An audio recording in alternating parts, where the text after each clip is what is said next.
Hey guys, time for another knife review. This time, the Kershaw Leek 1660 G10. This is the Leek with the G10 scales, as you can see, and an S30V blade, as you can see. I can't remember. Yeah, it's this way. S30V blade, yep. Anyway, so getting into this, we'll give some specs real quick. I'll actually leave the knife right here while I read off some specs. The blade length is 3 inches long.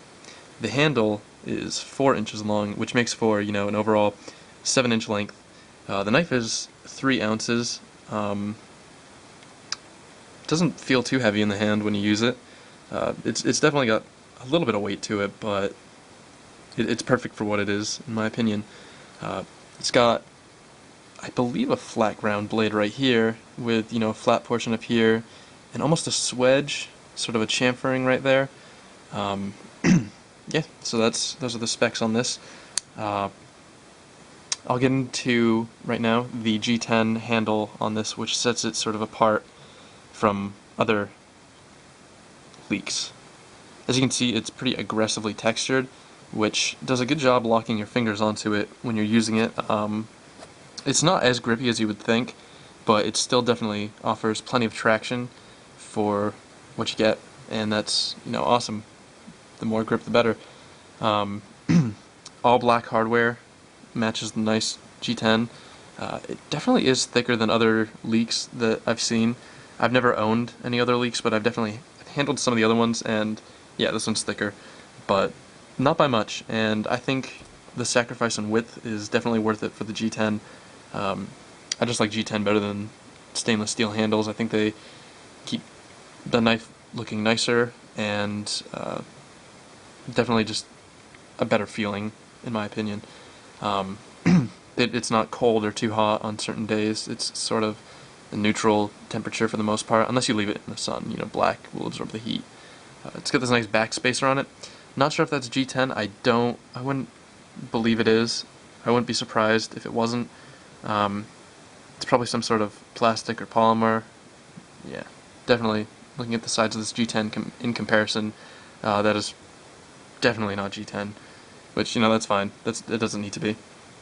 Deployment methods. You got this flipper here, which has some nice grooves in it to help get a better grip on that. You can get your nail in there. That's how I do it, is I put the nail in there and then sort of pull. Or you can use the blade stops as such, which works equally fine. As you can see, it's lightning fast. Just shoots right out, which is great, speed assist. Works great. It's fast. Everything you'd expect a Kershaw speed assist knife to be. And we'll show the logo here. As you can see, this is made in the USA, which, thumbs up for that. That's always great. Not a big deal to me, as I always say, but definitely a plus. And while we're here, we can take a look at this nice stone washing on the blade. I think the stone wash on this Kershaw looks really nice. I think they should do it on more of their blades, just this specific type of stone wash. It's sort of gives it a nice darker color, and the scratching pattern is pretty good. Knife was obviously designed by Ken Onion, as I think everyone knows about the Leeks by now. He's definitely a great knife designer in my opinion, very prolific from what I've seen. He's got a lot of designs out there. So I'm going to talk about the clip now, which, to be honest, that's probably the reason I don't carry this knife that often. I carried this for a while, probably a month or two, just to use and sort of thump on. It's S30V, but it's one that I don't really mind if it gets too beaten up. So yeah, the clip, as you can see, it's only two-way reversible on right hand carry sides. Tip down is how it carries the deepest, and even then you still have that much sticking out, which, that's not a big deal if you have a lot sticking out, but honestly I prefer that to be down here. And seeing the lock in it, or the safety on this, put the safety on, you can't open it. I can see why they had to put it down lower, but I don't know. I wish that this could have been up higher. I like tip down a lot better. But yeah, you've got like this much sticking out of your pocket. and it's at sort of an angle when you put it for tip up carry. And yeah, that's the only real complaint I have on this, I guess, because everything else is fine on this. You know, great quality, good fit and finish. On a lot of these speed assist knives, you notice that the blade centering, if you want it centered, you're going to have a lot of blade play, and that's to be expected with an assisted knife. If you have no blade play, it's not going to work very well. It's not going to shoot out fast. But on this one, there is only like a hair of blade play. Like, I'm really muscling this, and yeah, it's only wiggling a little bit, and yet it's still right in the center and comes out lightning fast. Try to get another image of that. Yeah, it's pretty much dead in the center right there, and I'm impressed with that, because other speed assist knives I've handled, you look at them and the knife, I'm going to push this over, it's usually like that. Yeah, so I was, that's definitely a good plus on this. The jimping on this, the nice grip and texturing you get from here, sort of makes up for this, because the jimping on this, not all that useful. Let's see if this will focus in on that. Yeah, it's really nothing.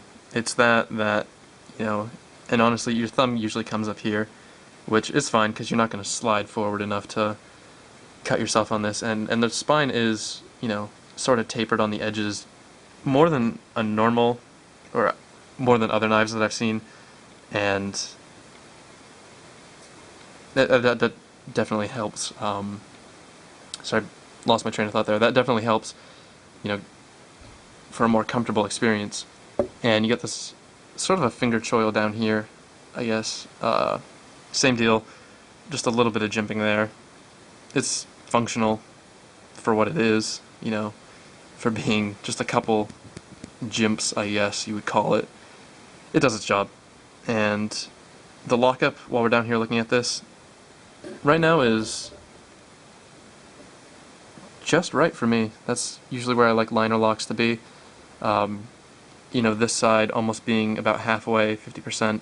That's fine. This is never, I'm pretty confident this wouldn't close on me if I really needed to hard use it, which honestly I never would. Just for the fact that I wouldn't abuse this knife for anything more than it's designed to handle. It's just an EDC knife. That's really this thing's function.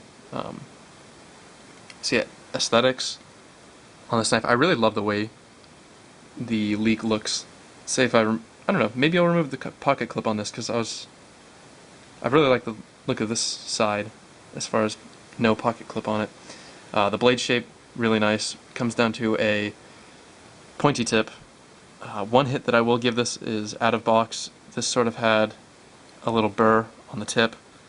I got rid of that with a little bit of sandpaper and sharpening, sort of to get the tip a little bit more refined. But yeah, it was definitely, you would feel it if you went like this, and it was, I think it was a little bit bent to one side too, but that was easy to fix with just a little bit of handiwork. Still a hit. Some people might not be able to do that or want to do that. It's got a nice relief edge. I think that's, I'm not too familiar with the exact terminology of everything, but hopefully, soon getting into making a knife, but I'll learn about it then. Yeah, this thing's easy to sharpen. S30V, definitely, it takes a little bit more work than, a softer steel like AUSA or HCR13 MOV to put an edge on, but once you get that edge on there, it's pretty nice. I'll do a cut test here. I've only sharpened this like 2 or 3 times, but yeah, it's definitely sharp. So, blade steel, like I said, S30V, it does a great job. Yeah, so the Kershaw Leek 1660 G10, highly, I don't know if I highly recommend it, but if you can find one and you're looking for a Leek, I definitely recommend this one. I'll say that this is my most highly recommended Leek. From the ones I've handled, haven't had a chance to really use any of the stainless steel ones or other variations, but if you're going to get one, I'd recommend this one. Actually, I think I saw that these are discontinued now, this particular variant of it, so, try to get one if you want. Get one quick before they become pretty rare. I'm sure they won't be pretty rare, it's a Leek. I'm sure they were made in pretty high quantities. Anyway, this one cost about, I think it was in the $70 range when I got it around Christmas time. Definitely affordable for what it is. An S30V G-10 knife, made in USA, speed assist and all that. It's got a good name of the designer, Ken Onion, pretty reputable. Yeah, thank you guys for watching. Subscribe, comment, and see you next time.